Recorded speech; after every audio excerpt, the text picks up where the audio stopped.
Chapter 32, The Politics of Boom and Bust, from 1920 to 1932. Quote, "We in America are nearer to the final triumph over poverty than ever before in the history of any land. We have not yet reached the goal, but we shall soon, with the help of God, be in sight of the day when poverty will be banished from this nation." End quote. Herbert Hoover, 1928. Three Republican presidents, Warren G. Harding, Calvin Coolidge, and Herbert Hoover, steered the nation on a rollercoaster ride of the 1920s, a thrilling ascent from the depths of post-World War I recession to breathtaking heights of prosperity, followed by a terrifying crash into the Great Depression. In a retreat from progressive reform, Republicans sought to serve the public good less by direct government action and more through cooperation with big business. Some corrupt officials served themselves as well, exploiting public resources for personal profit. Meanwhile, the United States retreated from its brief internationalist fling during World War I and resumed with a vengeance its traditional foreign policy of military unpreparedness and political isolationism. The Republican Old Guard returns. Warren G. Harding, inaugurated in 1921, looked presidential.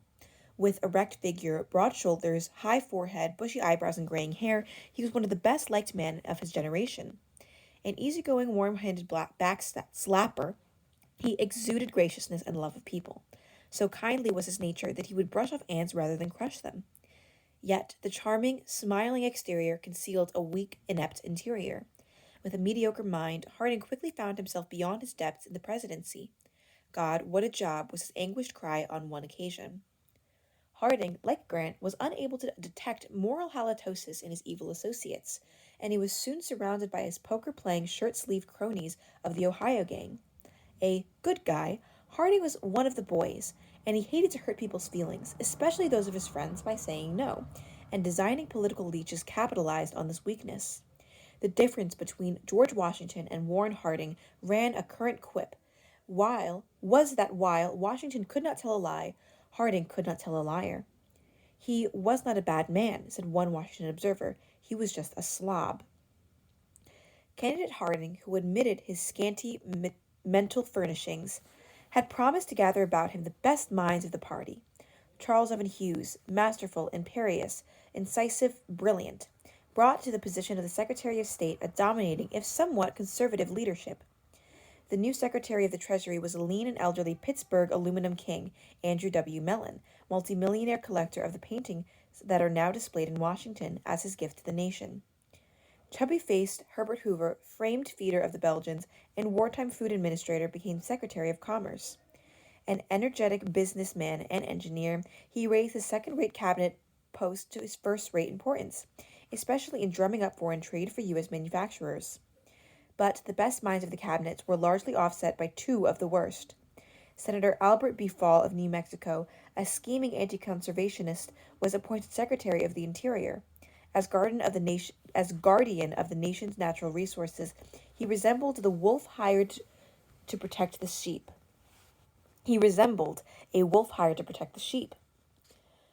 Harry M. Daugherty, a small-town lawyer but big-time crook in the Ohio gang, was supposed to prosecute wrongdoers as Attorney General. GOP reaction at the throttle. Well-intentioned but weak-willed, Harding was a perfect front for enterprising industrialists. As McKinley-style old order settled back into place with a heavy thud at war's end, crushing the reform seedlings that had sprouted in the progressive era. A nest-feathering crowd moved into Washington and proceeded to hoodwink Harding, whom many regarded as an amiable boob. This new old guard hopes to improve the old business doctrine of laissez-faire. Their plea was not simply for government to keep its hands off business, but for government to guide business along the path to profits. They subtly and effectively achieved their ends by putting the courts and the administrative boroughs into safekeeping of fellow stand-patters for the duration of the decade. The Supreme Court was a striking example of this trend. Harding lived less than 3 years as president, but he appointed 4 of the 9 justices. Several of his choices were or became deep-dyed reactionaries. And they buttressed the dike against popular currents for nearly 2 decades. Harding's fortunate choice for Chief Justice was ex-President Taft, who not only performed his duties ably, but surprisingly was more liberal than some of his cautious associates. In the first years of the 1920s, the Supreme Court axed progressive legislation. It killed a federal child labor law, stripped away many of the labor's hard won gains, and rigidly restricted government intervention in the economy. In the landmark case of Adkins versus Children's Hospital, 1923, the court reversed its own reasoning in Muller v. Oregon, which had declared women to be deserving of special protections in the workplace, and invalidated a minimum wage law for women. Its strained ruling was that because women now had the right to vote, the 19th Amendment, they were legal equals of men and could no longer be protected by special legislation. The contradictory premise of Muller and Atkins cases framed a debate over gender differences that would continue for the rest of the century. Were women sufficiently different than men that they merited special legal and social treatment, or were they effectively equal in the eyes of the law and therefore undeserving of special protections and preferences? An analogous debate over racial differences haunted affirmative action policies later in the century. Corporations under Harding could once more relax and expand. Antitrust laws were often ignored, circumvented, or feebly enforced by friendly prosecutors in the Attorney General's office. The Interstate Commerce Commission, to single out one agency, came to be dominated by men who were personally sympathetic to the managers of the railroads. Harding's reactionaries might well have boasted, "We care not what laws the Democrats pass as long as we are permitted to administer them." On this page, we have a quote from Justice Oliver Wendell Holmes, who, wryly dissenting in the Atkins case, said, "It would need more than a 19th Amendment to convince me that there are no differences between men and women, or that legislation cannot take these differences into account." And on this page, we have a political cartoon titled Government for Sale. This 1924 cartoon, satirizing the corruption of the Harding administration, shows the sale of the Capitol, the White House, and even the Washington Monument. Big industrialists, striving to reduce the rigor of competition, now had a free hand to set up trade associations. Cement manufacturers, for example, would use these agencies to agree upon a standardization of products, publicity campaigns, and a united front in dealing with railroads and labor. Although many of these associations ran counter to the spirit of existing antitrust legislation, their formation was encouraged by Secretary Hoover. His sense of engineering efficiency led him to condemn the waste resulting from cutthroat competition, and his commitment to voluntary cooperation led him to urge businesses to regulate themselves rather than be regulated by big government. The aftermath of the war. Wartime government controls on the economy were swiftly dismantled. The War Industries Board disappeared with almost indecent haste. With its passing, progressives' hopes for more government regulation of big business evaporated. Washington likewise returned the railroads to private management in 1920. Reformers had hopes that wartime government operations of the line might lead to their permanent nationalization. Instead, Congress passed the Cummins Transportation Act of 1920, which encouraged private consolidation of railroads and pledged the Interstate Commerce Commission to guarantee their profitability. The new philosophy was not to save the country from the railroads, as in the days of the Populists, but to save the railroads for the country. The federal government also tried to pull up the anchor and get out of the shipping business. The Merchant Marine Act of 1920 authorized a shipping board, which controlled about 1,500 vessels, to dispose of much of the hastily built wartime fleet at bargained basement prices. The board operated the remaining vessels without conspicuous success. Under the Lafayette Seamen's Act of 1915, American shipping could not thrive in competition with foreigners, who all too often provided with their crew with wretched food and starvation wages. Labor, suddenly deprived of its wartime crutch of friendly government support, limped along badly in the post-war decade. A bloody strike in the steel industry was ruthlessly broken in 1919, partly by exploiting ethnic and racial divisions among steelworkers, and partly by branding the strikers as dangerous Reds. The Railway Labor Board, a successor body to the wartime labor boards, ordered a wage cut of 12% in 1922, provoking a 2-month strike. It ended when Attorney General Daugherty, who fully shared Harding's big business bias, clamped on the strikers with one of the most sweeping injunctions in American history. Unions wilted in this hostile political environment, and members shriveled to nearly 30% between 1920 and 1930.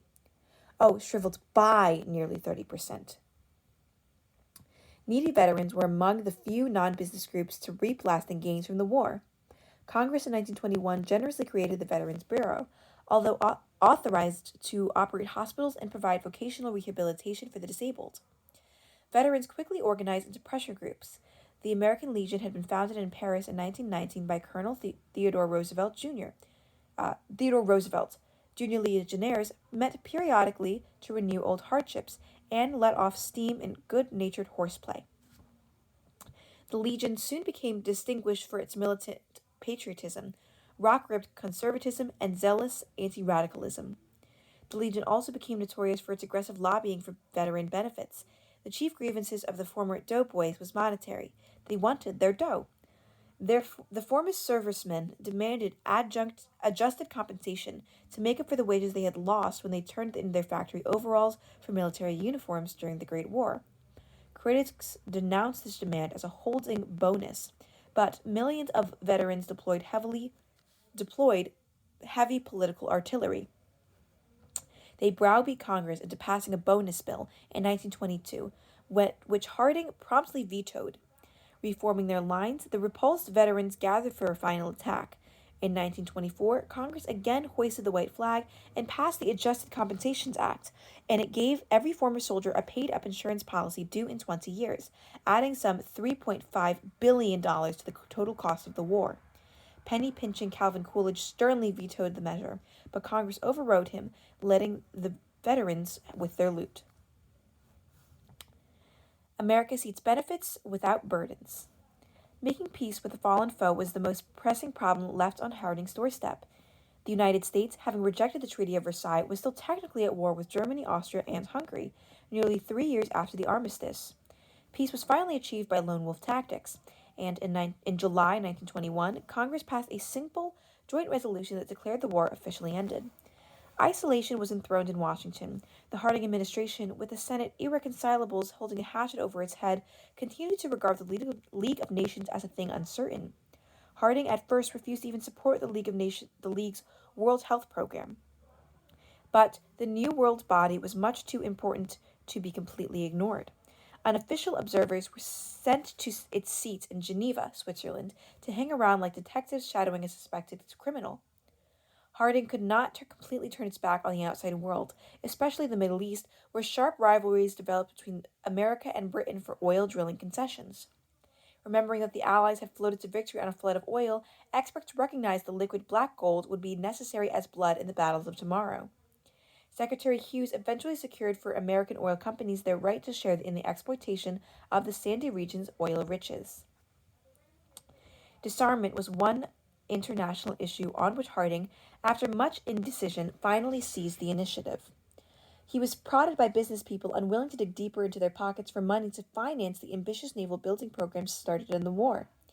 A deadly contest was shaping up between Britain and Japan, which watched with alarm as oceans filled with American vessels.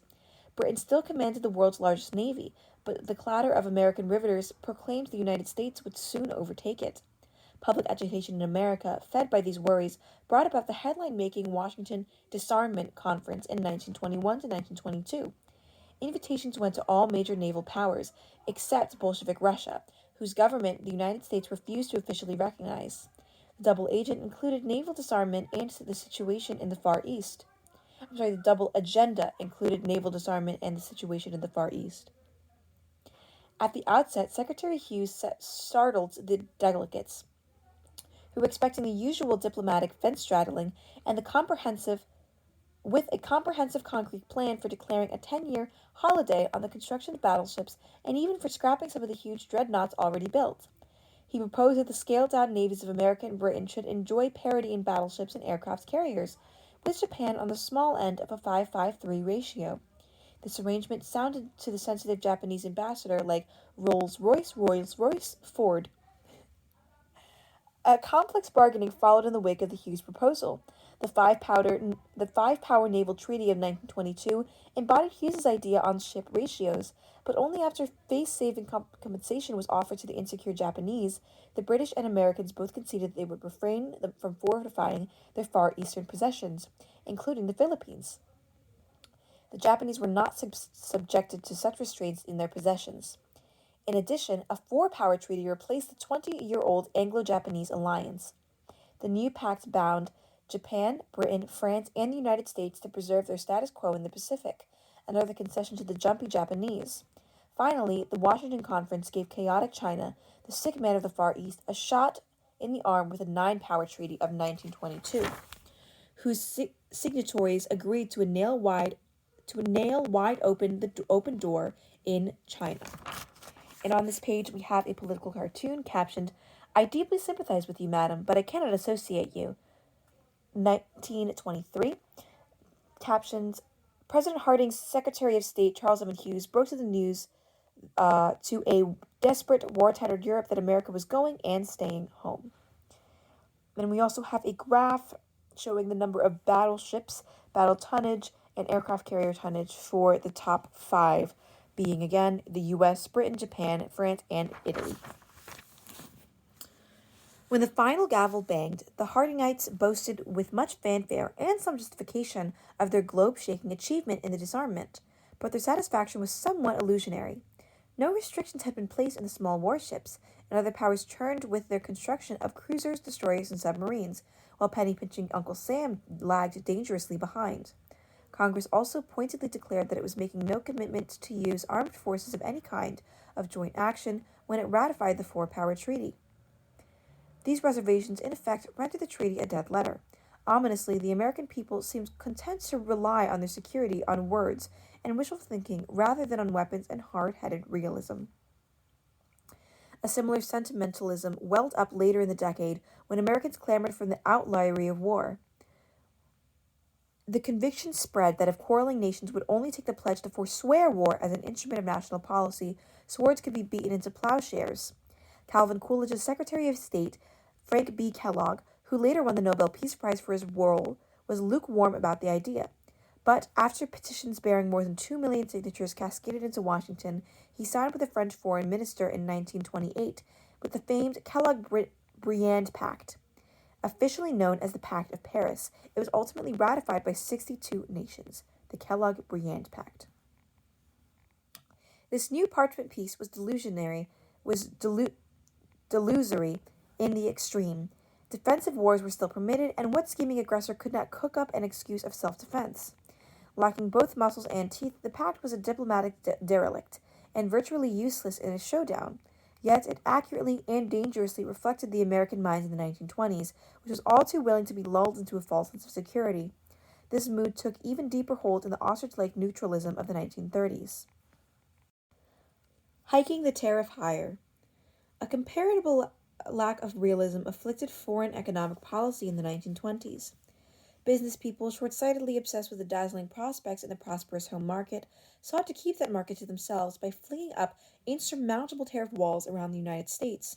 They were spurred into action by their fear of a flood of cheap goods from recovering Europe, especially during a brief but sharp recession of 1920 to 1921. In 1922, Congress passed the comprehensive Fordney-McCumber tariff law. Glib lobbyists once more descended upon Washington and helped boost schedules from an average of 20% under Wilson's Underwood tariff of 1913 to an average of 38.5%, which was almost as high as Taft's Payne-Aldrich tariff of 1909. Duties on farm produce were increased, and the principle was proclaimed that the general rates were designed to equalize the cost of American and foreign production. A promising degree of flexibility was introduced for the first time when the president was authorized, with the advice of the fact-finding Tariff Commission, to reduce or increase duties by as much as 50%. President Harding and Coolidge, true to their big industry sympathies, were far more friendly to the tariff increases than to their reductions. In 6 years, they authorized 32 upward changes, including on the list vital commodities like dairy products, chemicals, and pig iron. During the same period, the White House ordered only 5 reductions. These included mill feed and such trifling items such as bob white quail, paintbrush handles, fennel, and crylic acid. The high tariff course thus charted by the Republican regime as an ominous chain reaction. European producers felt the squeeze, for an American tariff walls prolongs their post-war chaos. An impoverished Europe needed to sell its manufactured goods to the United States, particularly if it hopes to achieve economic recovery and to pay its huge war debt to Washington. America needed to give foreign nations a chance to make a profit from it, so that they could buy its manufactured articles and repay debts. International trade, Americans were slow to learn, is a two-way street. In general, they could not sell to others in quantity unless they bought for them in quantity, or lent more American dollars. Erecting terror walls was a game that two nations could play. The American example spurred European nations throughout the feverish 1920s to pile up higher barriers themselves. These artificial obstacles were doubly bad. They not only hurt American made goods, but the products of European countries as well. The whole vicious circle further deepened the international economic distress, proving one more rung in the ladder which Adolf Hitler scrambled to power. The stench of scandal. The loose morality and get-rich-quickism of the Harding era manifested themselves spectacularly in a series of scandals. Early in 1923, Colonel Charles R. Forbes, one-time deserter from the Army, was caught with his hand in the till and resigned as the head of the Veterans Bureau. An appointee of the gullible Harding, he and his accomplices looted the government to the tune of about $200 million, chiefly in connection with the building of veterans' hospitals. He was sentenced to 2 years in a federal penitentiary. Most shocking of all was the Teapot Dome scandal, an affair that involved priceless naval oil reserves at Teapot Dome, Wyoming, and Elks Hills, California. In 1921, the slippery Secretary of the Interior, Albert B. Fall, induced his careless colleague, the Secretary of the Navy, to transfer these valuable properties to the Interior Department. Harding indiscreetly signed the secret order. Fall then quietly leased the lands to oilmen Harry F. Sinclair and Edward L. Doheny, but not until he received a bribe loan of $100 million, $100,000 from Doheny, and about 3 times that amount in all from Sinclair. Teapot Dome, no tempest in the teapot, finally came to a whistling boil. Details of the crooked transaction gradually began to leak out in March 1923, 2 years after Harding took office. Fall, Sinclair, and Doheny were indicted the next year, but the case dragged through the courts until 1929. Finally, Fall was found guilty of taking a bribe and was sentenced to 1 year in jail. By a curious quirk of justice, the 2 bribe givers were acquitted, while the bribe taker was convicted, although Sinclair served several months in jail for having shadowed jurors for refusing to testify before a Senate committee. The oily smudge from the Teapot Dome polluted the prestige of the Washington government. Right-thinking citizens wondered what was going on when public officers could sell out the nation's vital resources, especially those reserved for the U.S. Navy. The acquittal of Sinclair and Doheny undermined faith in the courts while giving further currency to the cynical sayings, "You can't put $1 million in jail," and "In America, everyone is assumed guilty until proven rich." Still, more scandals erupted. Persistent reports as to the underhanded doings of Attorney General Doherty promoted a Senate investigation in 1924 of the illegal sale of pardons and liquor permits. Forced to resign, the accused official was tried in 1927, but was released after a jury twice failed to agree. During the trial, Doherty hid behind the trousers of the now dead Harding by implying that the persistent probing might uncover crookedness in the White House. Harding was mercifully spared the full revelation of these inequities, though his worst suspicions were aroused. While news of the scandals were beginning to break, he embarked upon a speech-making tour across the country all the way to Alaska. On the return trip, he died in San Francisco on August 2nd, 1923, of pneumonia and thrombosis. His death may have been hastened by a broken heart resulting from the disloyalty of designing friends. Mourning millions, not yet fully aware of the graft in Washington, expressed genuine sorrow. The brutal fact is that Harding was not a strong enough man for the presidency, as he himself privately admitted. Such was his weakness that he tolerated people and conditions that subjected the Republic to its worst disgrace since the days of Grant. And on this page, we have a picture, a political cartoon captioned, "Washington officials trying to outpace the Teapot Dome scandal, circa 1922. Silent Cal Coolidge. News of Harding's death was sped to Vice President Coolidge, then visiting at his father's New England farmhouse. By the light of 2 kerosene lamps, the elder Coolidge, a justice of the peace, used his old family Bible to administer the presidential oath to his son. This homespun setting was symbolic of Coolidge. Quite unlike Harding, the stern-faced Vermonter, with his thin nose and tightly sealed lips, embodied the New England virtues of honesty, morality, industry, and frugality. As a youth, his father reported, he seemed to get more sap out of a maple tree than any of the other boys. Practicing a rigid economy in both money and words, Silent Cal became known in Washington conversational circles for his brilliant flashes of silence. His dour, serious visage promoted the acidic observation that he had been weaned on a pickle.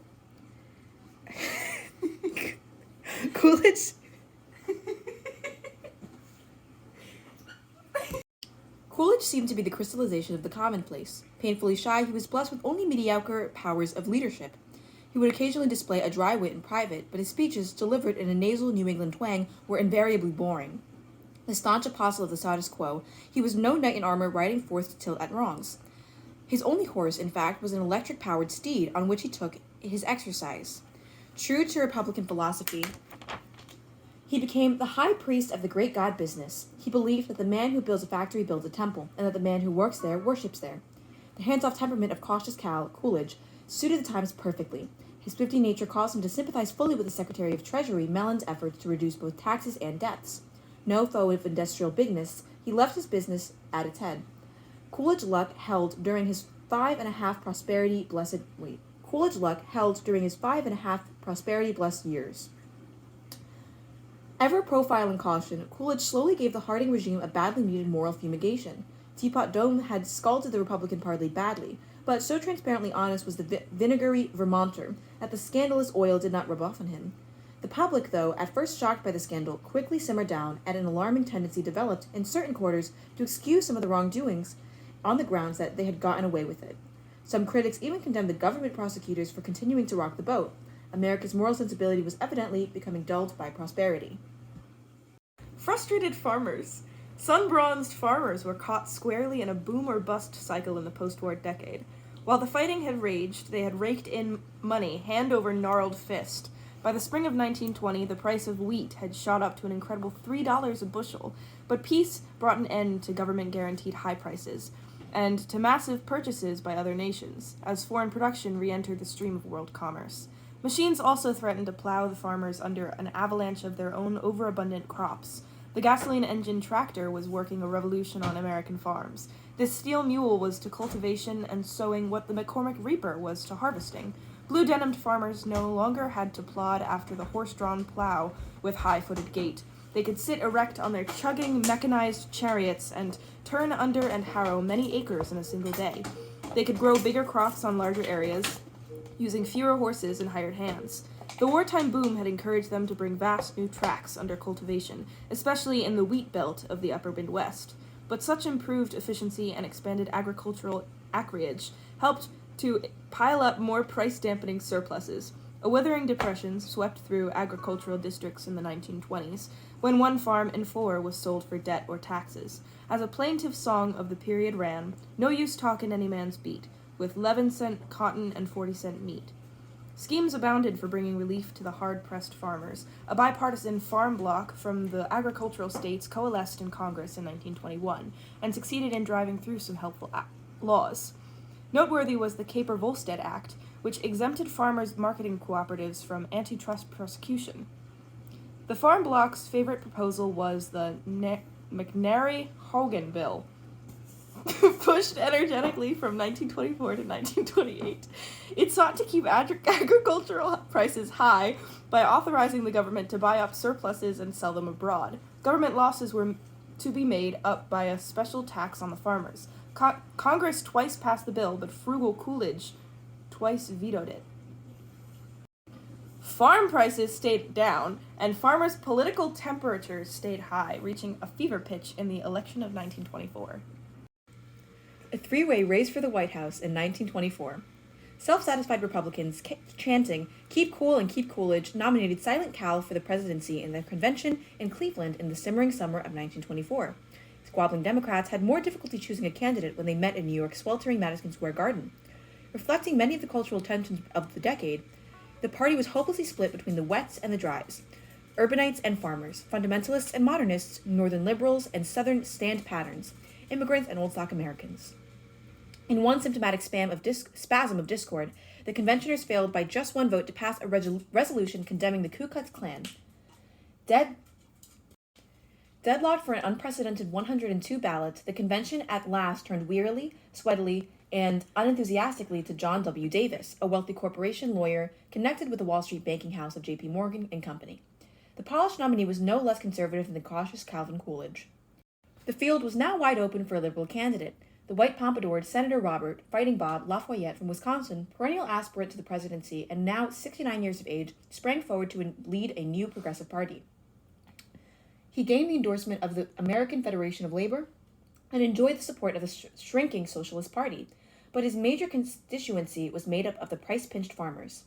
Lafayette's new Progressive Party, fielding only a presidential ticket with no candidates for local office, was a head without a body. It proved to be a shadow of the robust progressive coalition of the pre-war days. Its platform called for government ownership of railroads and relief for farmers, lashed out at monopoly and anti-labor injunctions, and urged a constitutional amendment to limit the Supreme Court's power to invalidate laws passed by Congress. Lafayette turned in a respectable showing, polling nearly 5 million votes, but cautious Cal and oil-smelly Republicans easily slipped back into office, overwhelming Davis 15,718,211 to 8,385,283. The electoral count stood at 382 for Coolidge, 136 for Davis, and 13 for Lafayette, all from his home state of Wisconsin. And, the so-called conscience of the callous 1920s, Lafayette injected a badly needed liberal tonic into a decade drugged on prosperity. But times were too good for too many for his reforming messages to carry the day. On this page, we have a picture of Calvin Coolidge, gentleman angler, captioned, "Coolidge was a real conservative fundamentalist in religion and in economics and social order and in fishing," said his successor, Herbert Hoover, who had a fly fisherman's disdain for Coolidge's bait fishing tactics, and for his predecessor's laissez-faire politics as well. And we also have a, advertisement captioned, "Mechanizing Agriculture." Foreign policy flounderings. Isolation continues to reign in the Coolidge era. Despite presidential proddings, the Senate proved unwilling to allow Americans to adhere to the World Court, the judicial arm of the still suspect League of Nations. Coolidge only half-heartedly and unsuccessfully pursued further naval disarmament after the loudly triumphed agreements worked out at the Washington Conference in 1922. A glaring exception to the United States' inward-looking indifference to the outside world was the armed interventionism in the Caribbean and Central America. American troops were withdrawn after an 8-year stay from the Dominican Republic in 1924, but they remained in Haiti from 1914 to 1934. President Coolidge in 1925 briefly removed America by bayonets from troubled Nicaragua, where they had glinted intermittently since 1909, but in 1926 he sent them back 5,000 strong, and they stayed until 1933. American oil companies clamored for the military expedition to Mexico in 1926, when the Mexican government began to assert its sovereignty over oil resources. Coolidge kept cool and diffused the Mexican crisis with some skillful diplomatic negotiating, but his mail-fisted tactics everywhere bred sore resentments south of the Rio Grande, where angry critics loudly assailed Yanqui imperialism.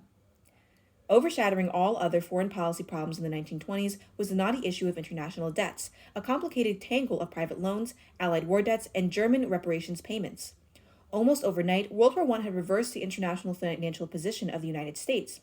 In 1914, America had been a debtor nation to the sum of about $4 billion. By 1922, it became a creditor nation to the sum of about $16 billion. The almighty dollar rivaled the pound sterling as the financial giant of the world. American investors loaned some $10 billion to foreigners in 1920, although even this huge river of money could not fully refloat the war-shelled world economy. Americans, bewitched by lucrative investment opportunities in their domestic economy, did not lend nearly so large a fraction of their national income overseas as had the British in the war period. The key knot in the debt tangle was about the $10 billion that the U.S. Treasury had loaned to the Allies during and immediately after the war. Uncle Sam had their IOUs, and they wanted to be paid. The Allies, in turn, protested that the demand for repayment was grossly unfair. The French and the British pointed out, with much justice, that they had held up a wall of flesh and bone against the common foe until America, the unready, had finally entered the fray. America, they argued, should write off its loans as war costs, just as the Allies had been tragically forced to write off the millions of lives of young men. The debtors also complained that the real effect of their borrowed dollars had been to fuel the boom that was already roaring wartime economy in America, where nearly all their purchases had been made. And the final straw, protested the Americans, was that the America's post-war tariffs walls were almost impossible for them to sell their goods to earn the dollars to pay their debts. And on this page, we have a map of the presidential election of 1924 showing popular vote by county.